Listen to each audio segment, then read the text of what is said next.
America स्वतंत्रता संग्राम मतलब वहाँ स्वतंत्रता का संग्राम हो रहा है, मतलब स्वतंत्रता का लड़ाई हो रहा है। मतलब जो उत्तरी अमेरिका था उसमें मुख्य रूप से फ्रांस और इंग्लैंड लैंड इसको अमेरिका में फ्रांस और इंग्लैंड ने अपने इंग्लैंड यानी फ्रांस के लोग और इंग्लैंड के लोगों ने क्या किया, पहले तो खोज किया था अमेरिका, कोलंबस आए तो ये वहाँ के क्या हो गए, फ्रांस और इंग्लैंड वहाँ जाके बसना स्टार्ट कर दिए। ठीक है, कहाँ पे, अमेरिका। ठीक है, और ये कौन थे, फ्रांस और इंग्लैंड, वहाँ जाके बसना स्टार्ट कर दिया। उसे हम उपनिवेश कहते थे, उपनिवेश, निवेश। ध्यान से सुनिएगा, सब समझ आएगा। देखिए, फ्रांस के लोग और इंग्लैंड के लोग अब कहाँ जाने लगे, अमेरिका, और अमेरिका में जाके यहाँ बसना स्टार्ट कर दिया। ठीक है, और जब ये बसना स्टार्ट कर दिया तो इस सभी जो दूसरे देश से दूसरे देश में बसते हैं तो उस लोगों को हम कहते हैं उपनिवेश। ठीक है, उपनिवेश वासी या उपनिवेश। तो अमेरिका में अधिकांश जो लोग थे सबसे ज्यादा कौन थे, अंग्रेज यानी इंग्लैंड, अंग्रेजी उपनिवेश ज्यादा थे। उपनिवेश का मतलब अभी तुरंत आपको बता दिए, दूसरे देश से जाके दूसरे देश में बस जाना ही क्या कहलाता है, उपनिवेश कहलाता है। ठीक है, तो अमेरिका में सबसे ज्यादा कौन थे, अंग्रेज लोग, अधिकांश अंग्रेज लोग थे। हालांकि फ्रांस भी थे, इंग्लैंड भी थे, लेकिन ज्यादातर संख्या में कौन थे, इंग्लैंड थे। ठीक है, अब देखिए इंग्लैंड थे तो कैसे क्या हुआ इसको हम और अच्छे समझते हैं। देखिए, अमेरिका में सबसे ज्यादा उपनिवेश किसका था, अंग्रेज का। उपनिवेश जो था, उपनिवेश किसका था, अंग्रेज का। ठीक है, अंग्रेज का था। फ्रांस भी था, फ्रांस भी था, अंग्रेज भी थे। ठीक है, अब उसके बाद क्या हुआ कि यहाँ पे ज्यादा संख्या में अंग्रेज जो थे वो शासन व्यवस्था चलाते थे। ठीक है, और शासन व्यवस्था चलाते थे और इस तरह से चलाते थे कि अमेरिका के लोगों और यहाँ के उपनिवेश जो थे, उपनिवेशवासी, उसको ये अच्छा नहीं लगता था। ठीक है, बड़ा ही क्रूर तरीका से, मतलब अपने ढंग से व्यवस्था चलाते। जो अंग्रेज इंग्लैंड के जो लोग थे वहां से आके कुछ यहाँ जो अमेरिका बस गए। ठीक है, यहाँ यहाँ से आके अमेरिका में बस गए उपनिवेशवासी, वो यहाँ का रूल को देखा था, यहाँ से छोड़कर कहाँ बस गई, अमेरिका बस गई। और ये कुछ लोग इंग्लैंड जो थे दोनों तरफ शासन करते थे, इंग्लैंड को भी शासन करते थे और अमेरिका को भी शासन करते थे। ठीक है, कौन, इंग्लैंड। ठीक है, इंग्लैंड ही कहाँ कहाँ, अमेरिका का भी शासन और इंग्लैंड का भी शासन करते थे। तो इंग्लैंड से जो लोग आए थे अमेरिका में जो बस गए थे, उसको पता था इंग्लैंड में किस तरह से नियम कानून है, शासन व्यवस्था है। तो इससे क्या हो गया था, ये उब गया था। ठीक है, ये उब गया था और इसका शासन व्यवस्था कुछ गलत ढंग से कहाँ, अमेरिका के उपनिवेशवासियों के साथ हो रहा था। इसीलिए अमेरिका स्वतंत्रता संग्राम का ऐलान हुआ। ठीक है, ऐलान का मतलब लड़ाई शुरुआत हुई। आगे हम समझते हैं। और ये जो अमेरिका और इंग्लैंड थे, ये दोनों महासागर के, ठीक है, आंतरिक जो महासागर है बीच में, इससे क्या थे, कोई इस छोर पे थे और एक उस छोर पे थे। ठीक है, दोनों दो तरफा थे और यहाँ से इसको शासन करने में बहुत कठिनाइयां होती थी। तो इसी दौरान इसको मौका मिल गया अमेरिका स्वतंत्र संग्राम को और बढ़ावा देने का। ठीक है, तो आगे देखते हैं क्या क्या हुआ। पहले यहाँ तक तो समझिए, यहाँ के लोग आए और यहाँ पे बस गए, उसे हम उपनिवेश वासी बोलते हैं। और यहाँ के जो इंग्लैंड थे, यहाँ के कुछ लोग यहाँ पे शासन करते थे। जो इसका जो व्यवस्था, शासन व्यवस्था था, बहुत ही क्या था, क्रूर था, अच्छा नहीं, यहाँ के लोगों को अच्छे नहीं लगते। इससे क्या होकर वो परेशान होके क्या कर दिया, एक क्रांतिकारी यानी संग्राम, स्वतंत्रता के लिए मांग शुरू कर दिया। ठीक है, आगे देखते क्या हुआ। में दो देश रहते थे, फ्रांस और इंग्लैंड, इंग्लैंड। ठीक है, अब यहाँ के जो उपनिवेश थे यानी इंग्लैंड, फ्रांस के लोग जो अमेरिका में जाके बसे थे, इंग्लैंड के लोग अमेरिका में जाकर बसे थे, यहाँ से रूल जो कर रहे थे, शासन जो कर रहे थे इंग्लैंड के लोग। ठीक है, तो इन दोनों के बीच क्या हो गया, एक लड़ाई हुई। इन दोनों के बीच क्या हुई, लड़ाई हुई।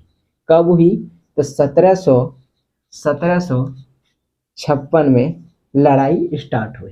ठीक है, 1756 में इन दोनों के बीच लड़ाई स्टार्ट हुई और ये 1763 जाके समाप्त हो गई। ठीक है, किनके बीच, फ्रांस और इंग्लैंड के बीच 1756 में लड़ाई हुई और 1763 में समाप्त हो गया। यानी कि दोनों के बीच जो गैप है कितना साल का, 7 वर्ष का।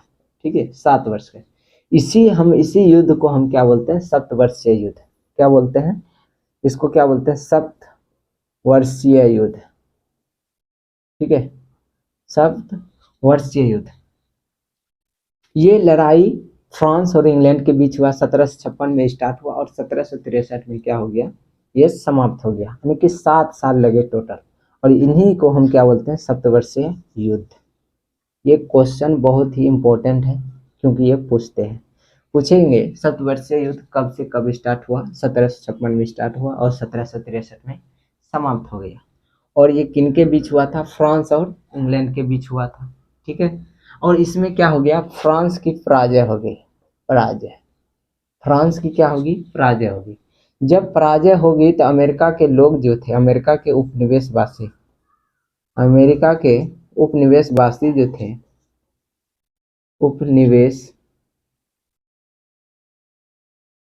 अमेरिका के जो उपनिवेश थे, वहां के लोगों ने क्या करना शुरू कर दिया, उसका एक लक्ष्य बन गया। जो पराजय हुआ तो गुस्से से और भड़क गया और उसका एक लक्ष्य बन गया। और लक्ष्य क्या बन गया कि इंग्लैंड के जो लोग हैं, इंग्लैंड को क्या करना है, अंग्रेज को क्या करना, बेदखल करना है, इंग्लैंड को यहाँ से भगाना। उसका क्या बन गया, अमेरिका का लक्ष्य बन गया। यानी अमेरिका उपनिवेशवासियों का लक्ष्य बन गया। किसके कारण से, जब ये सप्तवर्षीय युद्ध हुआ तो फ्रांस हार गए, तो वहां के अमेरिका के जो उपनिवेशवासी थे उनका एकमात्र लक्ष्य बन गया कि इंग्लैंड को क्या करना है, बेदखल करना है। अब आगे देखिए 56 में और 1763। ठीक है, ये सप्तवर्षीय युद्ध यानी 7 साल का युद्ध, 7 वर्ष। इसमें बहुत ही क्षति हुआ। ठीक है, क्षति हुआ। ठीक है, और यही नुकसान को, यानी कि ये जो क्षति हुआ देश में क्या हो गया, जो नुकसान हुआ इसी को पूर्ति करने के लिए, क्षति को पूर्ति करने के लिए 65 ईस्वी में, 1765 ईस्वी में, ठीक है, जब युद्ध होता है किसी देश में तो वहां से जाहिर सी बात है नुकसान तो होगा ही। तो ये जो नुकसान हुए तो 1765 ईस्वी में एक एक्ट लागू हुआ जिसे हम कहते हैं स्टाम्प एक्ट। ठीक है, देखिए युद्ध हुआ तो क्या हो गया, क्षति पहुंच गया और इसी क्षति में बहुत ज्यादा पैसे खर्च हो गए। ठीक है, बहुत जो जितने भी क्षति हुए लोग मारे गए उस सब को पूर्ति, यानी कि जितना रुपया खर्च उसको लाना है तो क्या करना है, तो एक एक्ट लागू किया। ठीक है, कब, 1765 में, और एक्ट का नाम था स्टाम्प एक्ट। और इस एक्ट में होता क्या था कि जितने कागज जो थे, यानी दस्तावेज जो थे, और वहाँ के जो अखबार थे, यानी अखबार, अदालती कागज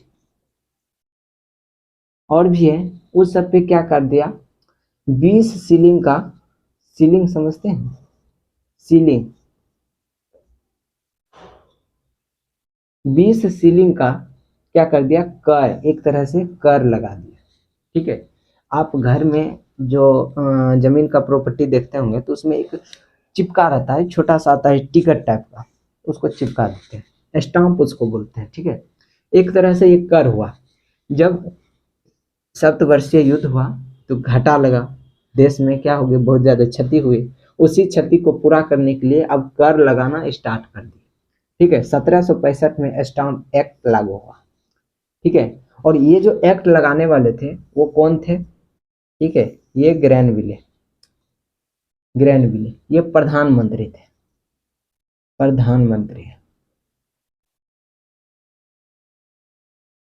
देखिए क्या क्या हुआ, युद्ध हुआ 1765 से 1763 ईस्वी में, 7 वर्ष का, इसीलिए हम इसको बोलते हैं सप्तवर्षीय युद्ध। इसमें क्षति हो गया, युद्ध हुआ तो क्षति हुआ, फ्रांस की जो हार हुई थी। उसके बाद क्या किया, इसी क्षति को पूरा करने के 1765 ईस्वी में स्टाम्प एक्ट लागू कर दिया। ये स्टाम्प एक्ट क्या होता था, अखबार और अदालती कागजों पर क्या होता है, एक स्टिकर चिपका, एक तरह से क्या हुआ, 20 सिली का कर लगा दिया था। ठीक है, एक तरह से क्या हुआ, ये कर हुआ, 1700 कर लगाए, कर का मानी यानी लगान, लगान लगान लगा दिए 1767 में, एक लगान लगाए थे 1765 में। ठीक है, अब 1767 में भी फिर एक कर लगा दी, क्योंकि दोनों देश में लड़ाई, जो मतलब लड़ाई हुई थी सप्तवर्ष सेतु हुई, उसमें क्षति ज्यादा हुआ था। तो अब क्या करना, धीरे धीरे कर पे कर लगाना स्टार्ट, किसी भी वस्तु, पहले अखबार पे लगाए कर, अब क्या हुआ, धीरे धीरे सभी चीज पे जो उपभोक्ता वस्तुएं थे सभी पे क्या करना, कर लगाना प्रारंभ कर दिया। कहते हैं ना, इसका बहिष्कार होने लगा। निकला Samuel Johnson, Samuel Samuel sorry Adamas, Samuel Adamas, इसने एक नारा दिया। ये जो हमारे सैमुअल एडमंस थे, इसने एक नारा दिया। ठीक है, ये नारा यहाँ देखिए, जब युद्ध हुआ तो कर पे कर लगना स्टार्ट हो गई। 1765 में एक लगा था, फिर 1767 में हो गया, 20 सिलिंग का हो गया। तो इसी को बहिष्कार होना स्टार्ट। अब कोई भी चीज को, वस्तु को महंगा करेंगे तो क्या होगा, बहिष्कार शुरू होगा। और बहिष्कार में सैमुअल एडम्स ने क्या किया, एक नारा लगाया, प्रतिनिधित्व नहीं तो कर नहीं। ठीक है, प्रतिनिधित्व नहीं तो कर नहीं, इसका नारा लगाया। और ये किसने दिया था, तो सैमुअल एडम्स। ये भी आपके लिए इम्पोर्टेंट क्वेश्चन है। ठीक है, तो आगे देखते हैं क्या हुआ, प्रकाशित हुआ, मतलब कि उसको छपाया गया और इसको रिलीज किया, जिसका नाम था कॉमन सेंस। अगर पूछेगा कॉमन सेंस का रचनाकार, रचनाकार रचनाकार कौन है, रचयिता कौन है, तो क्या बोलेंगे, टॉमसन पेन। क्या बोलेंगे, टॉमसन पेन। कॉमन सेंस का रचनाकार कौन है, टॉमसन पेन।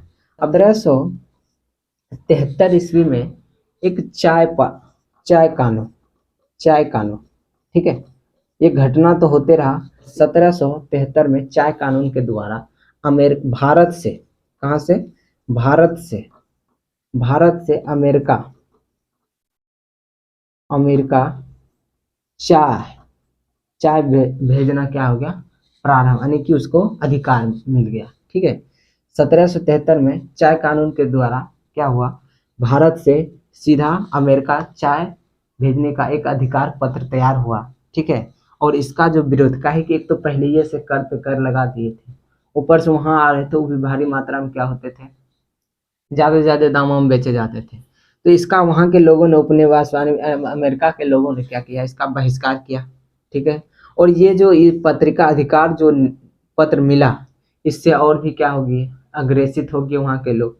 और देखिए, इसे ही चाय पार्टी, यानी कि बुस्टन चाय पार्टी, कैसे इसका निर्माण हो गया, यहीं से अब स्टार्ट होता है। 1773 में चाय कानून भारत से अमेरिका सीधे, मतलब भारत से लाया गया जाता था सीधा अमेरिका, ये अधिकार पत्र प्रदान हो गया। ठीक है, कब कब हुआ था, 1773 में चाय कानून के द्वारा भारत से अमेरिका सीधे चाय भेजने के लिए एक अधिकारी पत्र क्या हो गया, लागू हो गया। ठीक है, प्रदान कर दिया। आगे देखते हैं अब, बोस्टन चाय पार्टी, ये बहुत ही इंपॉर्टेंट है। हमने क्या देखा था, भारत से अमेरिका,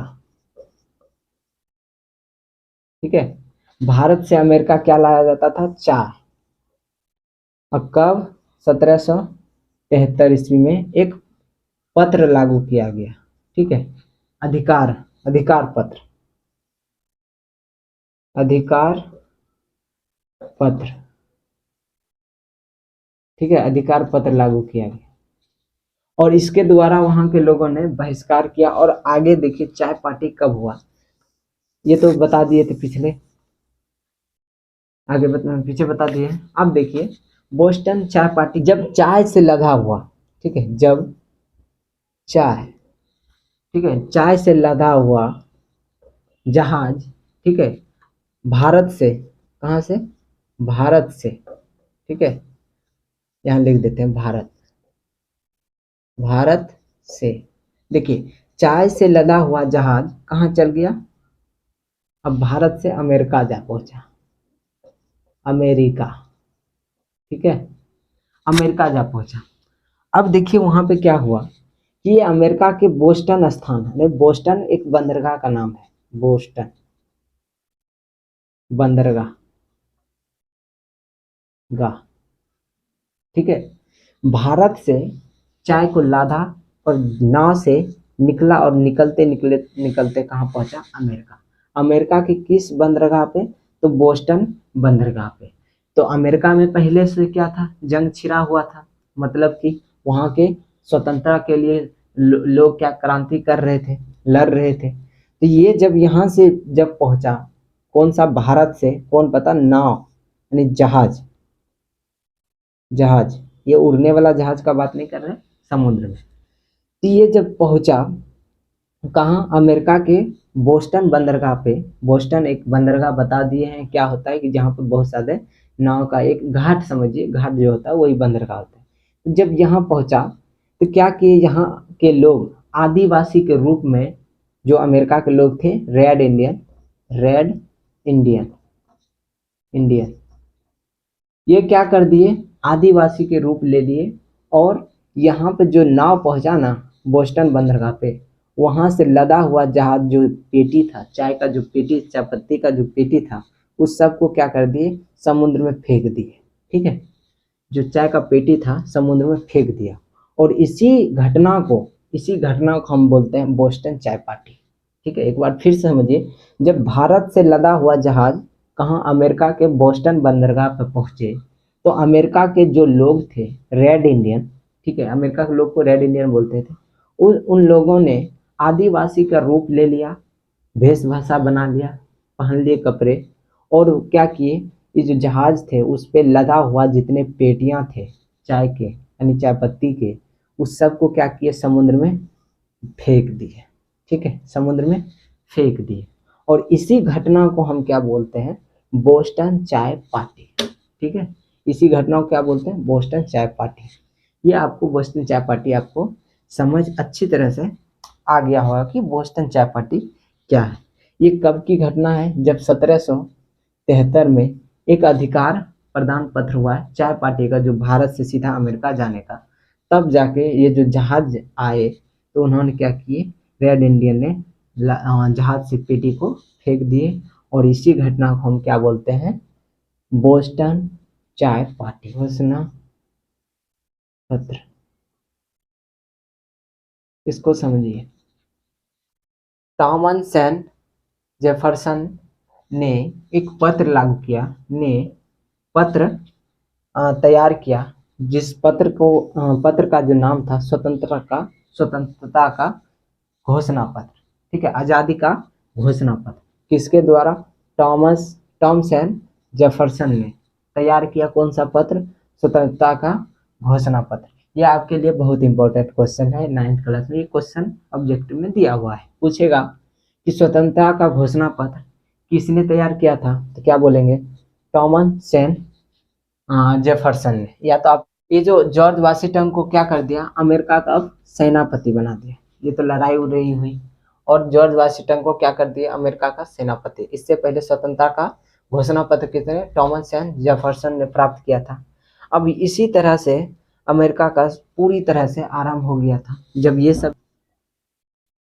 अब इसको समझिए, इतना लड़ाई होते होते सप्तवर्षीय युद्ध हुआ, बोस्टन टी पार्टी घटना हुआ, कितना कितना न जाने क्या क्या बहुत सारे चीज हुए। ये तो शॉर्टकट में जो मेन चीज है वो बताए। और इसी तरह चलते चलते एक टाइम आ गया अब आजादी का पूर्ण रूप से। तो 3 फरवरी 1783 को एक संधि हुआ, कौन सा, पेरिस की संधि।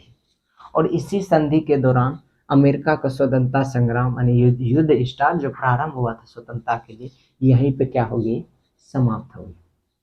देखिए 3 फरवरी 1783 को एक संधि हुआ, पेरिस की संधि। और इसी संधि में क्या हुआ, अमेरिका का जो लड़ाई चल रही थी स्वतंत्रता के लिए, वो समाप्त हुआ। अब समाप्त हुआ तो इसी में सबसे पहले संविधान निर्माण हुआ 87 ईस्वी में। अमेरिका। ये क्वेश्चन बहुत ही इम्पोर्टेंट है। पूछेगा विश्व में सबसे पहले संविधान निर्माण कब हुआ था और कौन से देश में हुआ था? 1787 ईस्वी में। कहाँ पे? अमेरिका में हुआ था। अब ये निर्माण हुआ तो लागू भी करना है, तो सर्वप्रथम लागू हुआ, सर्वप्रथम लागू संविधान, सर्वप्रथम संविधान लागू हुआ, ऐसे लिखते हैं, संविधान लागू हुआ, लागू हुआ। कब हुआ था? 1789 में, 1789 ईस्वी में संविधान। कहाँ पे? अमेरिका। ठीक है, देखिए यहाँ तो लड़ाई क्या हुआ, एक तरह से आजाद हो गया अमेरिका। अब वहां पे अपना नियम, अमेरिका वाला खुद का नियम लागू किया। तो ये जो समाप्त हुआ, पेरिस की संधि से समाप्त हुआ। कब हुआ था? 3 फरवरी 1783 में पेरिस की संधि हुई और इसके द्वारा अमेरिका को आजाद कर दिया, यानी कि वहां के समाप्त कर दिया। और समाप्त कर दिया तो सबसे पहले वहीं पे संविधान निर्माण हुआ, जो कब लागू हुआ था, निर्माण कब हुआ था? 1787 में। और 87 में अमेरिका में लागू हुआ। और फिर सर्वप्रथम जो संविधान पहले लागू किया था, पहले निर्माण किया था, पहले लागू करेगा। और लागू जो किया यानी 2 साल बाद किया, 1789 ईस्वी में अमेरिका में संविधान लागू कर दिया। ये क्वेश्चन, 2 क्वेश्चन बहुत ही इंपॉर्टेंट है। पूछेगा सबसे पहले संविधान निर्माण कहाँ हुआ? तो अमेरिका में हुआ था, 1787 में। फिर पूछेंगे सर्वप्रथम संविधान लागू लागू कब हुआ था? निर्माण पूछेगा तो 1787 और लागू पूछेगा तो 1789 में। अब देखिए 1787 में क्या हुआ था? संविधान निर्माण हुआ था, निर्माण हुआ था, आजाद हो गया। तो पेरिस की संधि के बाद अमेरिका तो पूर्ण रूप से स्वतंत्रता संग्राम में क्या हो गया? समाप्त हो गया। अब 1787 में संविधान का निर्माण हो गया और 1789 यानी 2 साल के बाद ये क्या हुआ? लागू हो गया। संविधान लागू हुआ। कहाँ पे हुआ था? अमेरिका में। अमेरिका का घटना अमेरिका में ही होगा, अमेरिका में लागू हो गया। अब लागू हो गया तो उसको चलाने के लिए तो राष्ट्रपति चाहिए। तो राष्ट्रपति, अमेरिका का प्रथम राष्ट्रपति उसी टाइम बना जिसको हम बोलते हैं वाशिंगटन। ठीक है, तो क्वेश्चन ये बहुत ही इंपॉर्टेंट है। अमेरिका का प्रथम राष्ट्रपति कौन था? तो वाशिंगटन थे। और इसका प्रथम निर्माण किस देश में हुआ था? संविधान का? तो अमेरिका में। और निर्माण कब हुआ था? 1787 में। लागू कब हुआ था? 1789 में। जो कि आपको कहानी के रूप में आपको बताएं। आई होप कि आपको ये अच्छा लगा। अगर अच्छा लगता है तो इस चैनल को जरूर सब्सक्राइब, क्योंकि ये आपके लिए फ्री है, लेकिन इससे हमारी हेल्प होती है।